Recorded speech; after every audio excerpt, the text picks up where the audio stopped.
Rightio. We are installing a new rear shock. This is pretty exciting. Yeah, we're installing a new Fox rear shock. Now, as Jared will explain to you, this was very hard to actually figure out what shock to actually buy. So basically what you need is a Fox 267mm long shock, which apparently they're not making anymore. The correct spring is a 3.25 inch. So it's a 3.5 inch shock stroke, but you don't need a 3.5 inch spring because it will not fit. So we're going to use a 3.25, and obviously anything over 500 pounds would pretty much be good. Yeah, so you will struggle a lot to actually source this shocky because, as Jared said, it sounds like they're not actually even making it anymore. So if you can get your hands on it, that would be awesome, but yeah.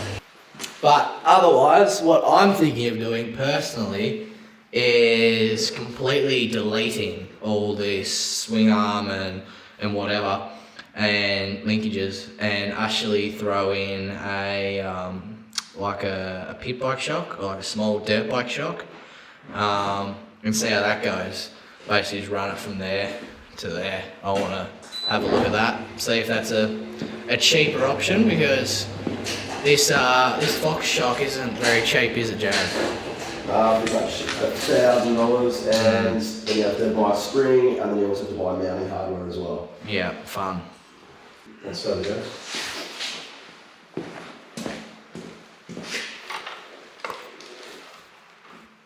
There we go, $1,000. Yeah, maybe an open ended spanner is probably not the go. I would say Trout should give it some herbs, but Jared has probably got a bit more strength over me, so he's probably going for it.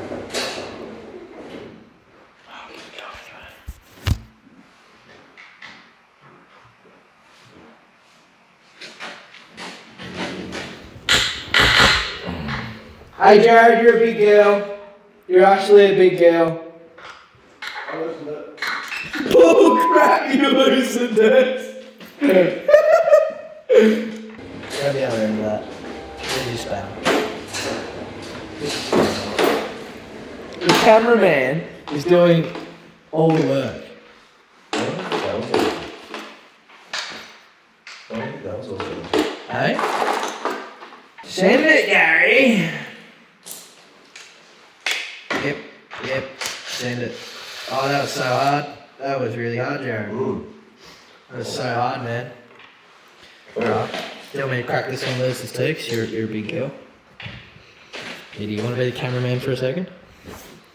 I can really pull that off. Personally, I think you're a big girl. I don't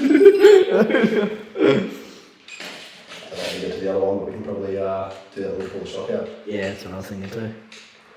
Probably like, think smart and all that, right? So I'm going to put your other pin on the table. Did you get him? Yep. Oh, you actually got him on. Yeah. Ah, cool. So when you said you got him, you actually got him. Yep. Yeah. Yep. Yes, Play please. it.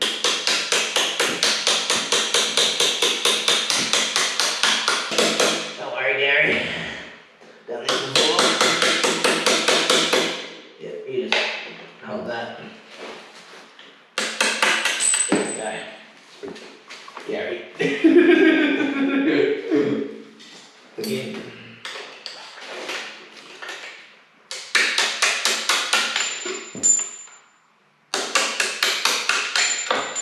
Gary! Alright, cool. Go! Oh, listen to this, Joey. Yeah, Right. Gary. You got a photograph of me, don't you? Mate? Yeah. Yeah. Sorted! Cool. Look. Right, give me the parts. Just get rid of that. Well, we need to get rid of the whole shock and everything. Pull it out, Jared. get rid of it. So we might want to attach that to the shock first. That'll make our life easier. Cool. That is actually way smaller. And lighter.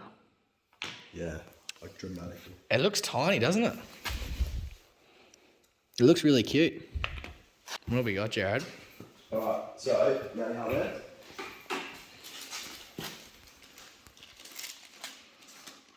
We got all the things. 8mm Fox mounting hardware. Ah.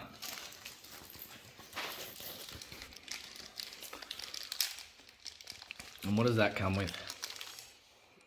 Couple of bushings. Yeah, Get out of the light. A new tube. Yep.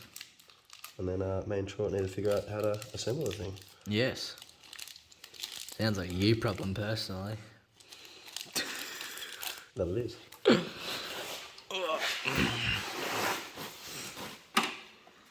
I don't think you pull that out, do you? Do you just shove it in?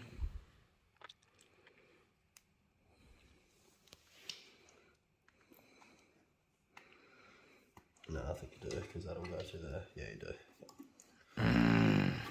Yeah, so The worst. I'd assume so.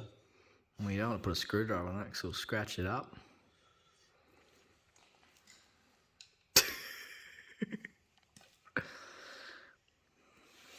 We do it anyway.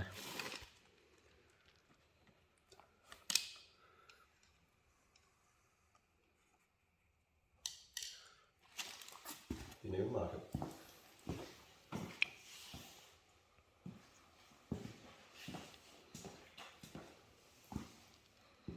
If someone did this into a way, like eating out perfectly.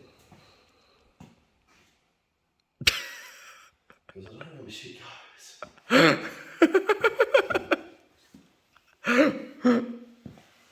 Are you suggesting that we're unorganised, Jared? Well, that's what happens when I'm like, hey Troy, let's Yeah. video this stuff. Yeah. Alright, so Fox, DHX2, 10.5 by 3.5 millimeter, inches shock. So it's 267 millimeters long by 87. So the spring you want, which I said earlier, is a 3.25 inch shock spring. The reason why you want that size spring is because it is not actually designed for a 3.5 inch shock. So you need a 3.25 inch. So you get your 20% sag.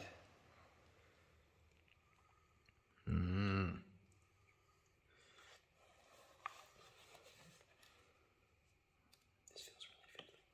You just get it in there. Look at that. On like Ron. Did actually make a bit of a noise, eh?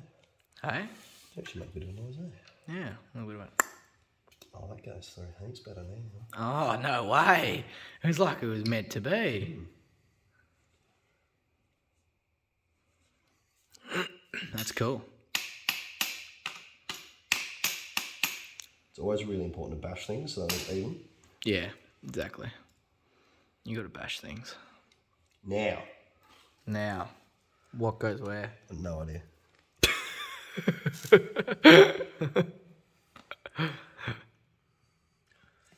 So you put that bit in there. Yep. So you push your ring down.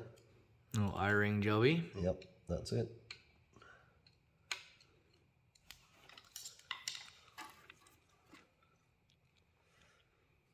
Yeah, the eye-ring in like that. On like Ron. Obviously, you want to get this part relatively even.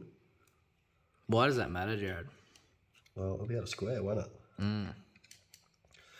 And no one likes stuff out of square. And then those little bits won't go on properly because one side will be longer than the other. That's it. Hold on, Jared. I'm going to get the instructions. I'm just going to go over here. Gary. Oh, yes. Don't worry, Jared. We've got a booklet, bruv. We have got a booklet.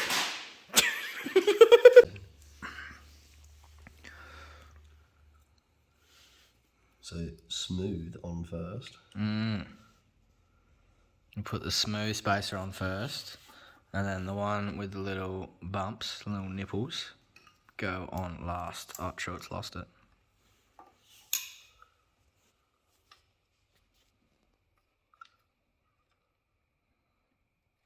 Just like that, Jared.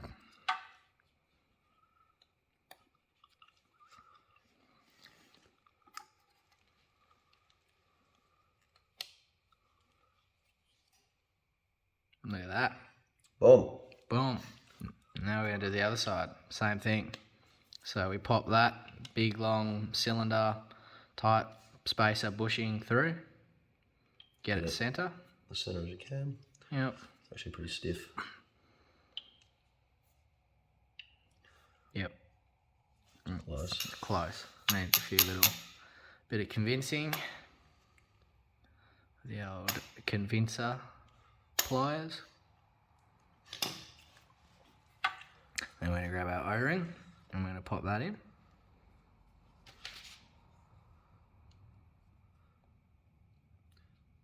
I like stabbing stuff with a screwdriver, so this makes complete sense to me. Yep. I'm going to chuck the other O-ring in. Look at that, Barry. Oh, get out of here. No, that's awesome. So exciting. I'm so stoked about this. Yep. Yep. Yep. So once that is in there, then we get the one, no, we get the smooth one, not the nipple one. We get the smooth one. And we put that on there like that. Stop it. And then we put the other one on there like that. Stoked. And then we get some manipulators. Well, I mean, this step is optional. I'm assuming you don't have to do it like that. And we're going to get the nipple one with the nipple bits facing out. Yep. And I'm going to pop that on like that. Oh, well, we're going to attempt to pop that one on like that.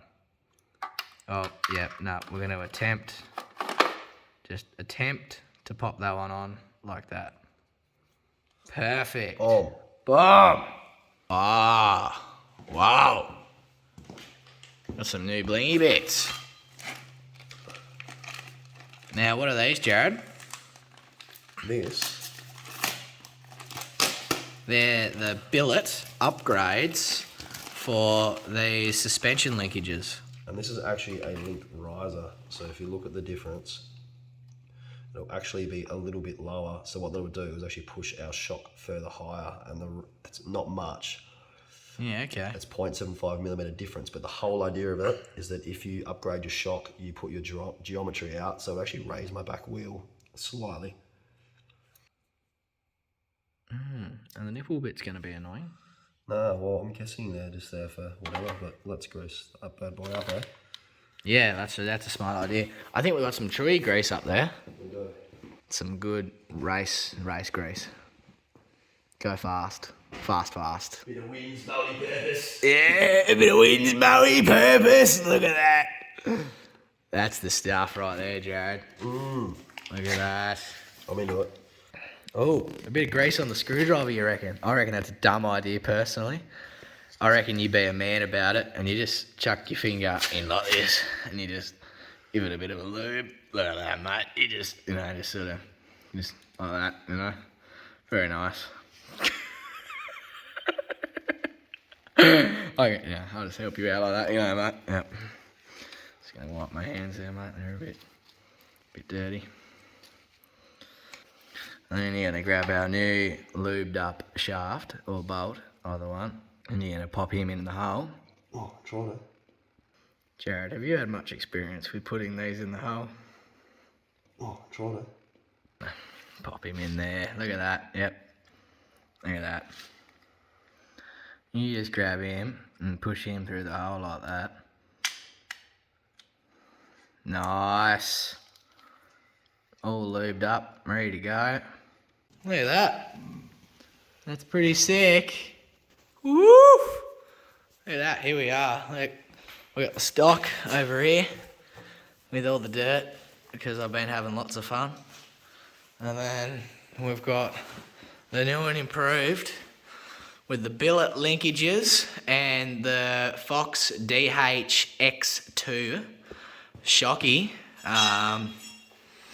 Yeah, with a 550 times 3.25 spring. That's because I read it. Look at that. I know what I'm talking about. Don't worry about it. It's sorted. Woo! That does actually look good, man. That looks good. I rate that. That's cool. Yep, into it. So what have we found out, Jared? Well, it sits pretty high. It sits way higher. So Yeah, it makes the bike feel a lot bigger. So that's all those linkages are warped. No, that's a 0.75 increase. So Look at that. Look how far the bike leans over. There's mine sitting up straight. Yours just like he's on a gangster. Because it like sits up so high. So it's massive difference. It's actually a huge difference. That's sick. I'm definitely into that. 100% full jealous. That is cool. That is real sick. Yeah, so that is a definite upgrade to do. Either that or some form of a rear shock upgrade. So like the other thing you could do is, as I said, and chuck like a small motorbike shock on. But that's cool. That's a real cool bolt-on option. That's sick. Yeah. Yeah, that's cool. Alright, so what we've learned is that there's a lot of settings on this Fox fork, and it is a bit hard to dial in. So if you do have a look on their website, they do have recommended settings, and I would definitely start there. And one thing that's really weird is you'll actually wind it all the way clockwise right, and then where it says like to level 6, you will dial it back 6 clicks from obviously full turn clockwise, if that makes any sense. But I did try a 550 pound spring originally. Was way better for jumps, but not that good for definitely trails. not for trails. It was way too rough. So I'm an 85 kilo rider, so a 550 pound spring was way too much. Maybe if you're a 95 kilo rider, that'd probably be perfect. It's a massive upgrade. Like, I don't care what anyone says. Like, it's when you ride, like Truett's bike still runs stock suspension. It's almost like you don't have suspension. Yeah, it definitely gives you a mad arm pump on the stock Sauron compared to obviously this upgraded suspension that Jared's got. Like those front Marzocchi Bomber 58s. I think I said that right. Marzocchi. Coupled with the Bomber 58s and the rear Fox shock, it is a very nice ride. And when you put more power on it, it's definitely an upgrade that you definitely have to do, in our opinion. You'd say so as well, wouldn't you, Jared? Yeah, definitely. I don't know if the links that we put on as well, the upgraded links, are really worth it. Obviously, they look cool. They look real cool.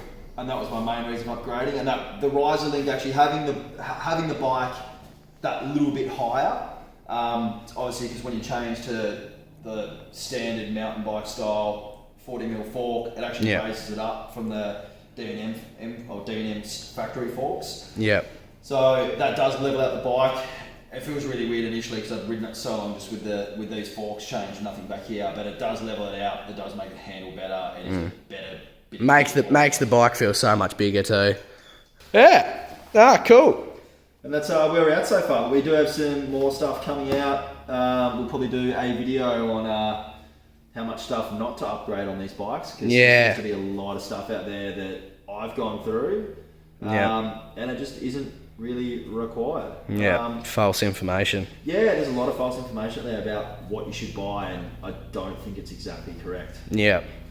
So we'll release a video talking a bit about that, because you can definitely get led astray with these Saurons a bit, with what you need to upgrade and what you really don't need to upgrade. As well as we have recently got the new, what is it called, Jared? Oh, the APT display. The APT display for the back 4000 or 8000, and we'll have a chat and obviously see how much better that is compared to the egg rider, because as we know, the egg rider isn't that great. It limits your torque a lot. And at the moment, it's more hassles than it's worth compared to, well, we're told anyway, we're told that the APT is meant to be a lot better. So yeah, we'll do a little video about that. And I think that just kind of comes down to the fact that this is meant to be a pedal assist controller. End of the day, it's not meant to be a flat out controller for like an ASI unit. Yes, it does it, but it's a workaround trick. It might just be because we're running an eBMX tune that they never spent the time to basically make this work as best as possible. I don't think that's the case. So I just got to have a low down ramp up throttle. It's almost like a throttle delay. It feels like you got turbo lag. Yeah, it's not super noticeable, but when you compare it like to a stock bike, the stock bike has initial half torque. A second pick up. Once it goes on, it's good, but and I wish people said that or talked about that or mentioned it. If there's heaps of guys that riders who probably don't even know that you can get something better. So we'll have that sorted very soon. Also, obviously doing a 72 volt battery upgrade, which is also from eBMX. So we'll do that soon. We'll talk about that. We'll review that battery and see how that goes. So, sweet as. Yeah, awesome. All right, sweet.